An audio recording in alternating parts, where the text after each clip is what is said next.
Hello everyone, তোমরা সবাই কেমন আছো? আশা করি তোমরা সবাই খুব ভালো আছো। আমিও ভালো আছি। নতুন একটা ব্লগ নিয়ে এসেছি। আজকে ব্লগের টপিক ছিল আমার বোনের বার্থডে। তো সেই কিছু আয়োজন করা হয়েছিল। আর বোনকে একটু সারপ্রাইজ দিতে আমার ভাগ্নিরা এসেছিলো, বাট কিছু লাভই হয়নি আমাদের, কারণ সব কিছুই বুঝে গেছিলো। তারপর আমরা শুয়ে শুয়ে একটুখানি ওই রান্নার মেনুগুলো দেখছিলাম কী কী করা যায়। তারপর মনে পড়লো চলো একটু মোমো করা যাক। তো সবাই মিলে একটু মোমো টোমো বানিয়েছি। বানিয়ে টানিয়ে আমরা গেছিলাম একটু কেক আনতে। তা কেক আনতে আনতে গেছে প্রচণ্ড কষ্ট হয়ে গেছে, সাইকেল চালিয়ে চালিয়ে অতটা দূর যাওয়া। কেক থেকে নিয়ে আমরা বাজারে এসেছিলাম, এসে আবার আরও কিছু কেনাকাটা ছিল, তো সেগুলো কেনার আগে একটু ফুচকা এনেছি।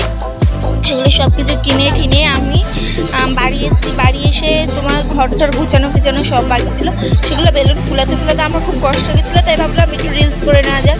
তা আমি ওদের সাথে একটু রিলস বানিয়েছি।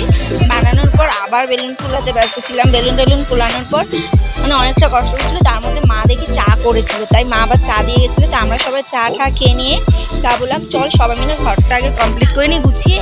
এবার দুজন বাচ্চা আছে, ওরাও নাহলে ঘুমিয়ে পড়বে, তার কারণে সব ঘরটা গুছিয়ে টুচিয়ে নিয়েছি। আর বোন তার মধ্যে রেডি হয়ে গেছিলো। রেডি হয়ে ওকে কেক কাটিংয়ের জন্য ডাকা হয়েছিল। তাকে ডেকে ঠেকে এনে বসিয়ে ওকে কেক তো কেউ কাটতেই দিচ্ছিল না, সবাই ফটো তোলাতেই ব্যস্ত ছিল। সবাই ফটো তুলে ওর বেস্ট ফ্রেন্ড কী বলবো কেক কেড়ে নিয়ে বলছে কি তারা আগে আমি একটু ফটো তুলে নিই।